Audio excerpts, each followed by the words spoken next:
Chúng ta cùng ôn tập Unit 8. What toys do you like? What toys do you like? Khi ta muốn biết bạn mình thích những món đồ chơi nào, ta đặt câu hỏi What toys do you like? Và ta trả lời với I like. Sau đó đến tên một món đồ chơi mà mình thích. I like trains. I like cars. I like bikes. Now let's review. Listen and repeat after me. Nghe với lại. Car.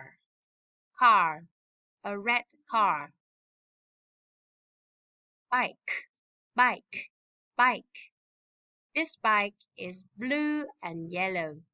Bike. Ball. Ball. This ball is black and white. Ball. Doll. Doll. What color is this doll? This doll is pink. Pink.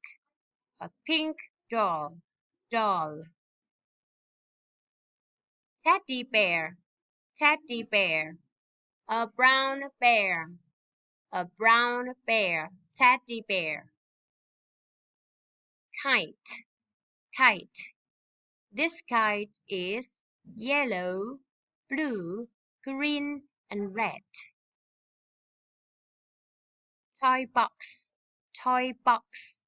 Toy box. We can see a teddy bear, a ball, and a robot in the toy box.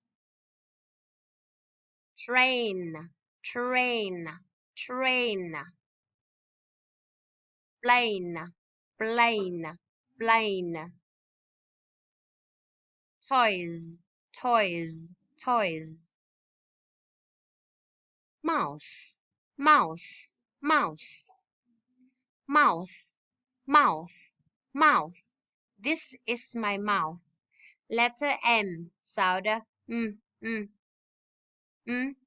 mouse. Mouth. I can see a mouse. Mouse. I can see a mouse. Mouse và mouth nó chỉ khác nhau một xíu về âm đuôi. Các bạn chú ý. Letter N. Sound Letter N sound nut. Nose. This is a nut. Nut. This is a nut. Các bạn nhớ ôn bài và viết câu đặt câu nha. Bye bye.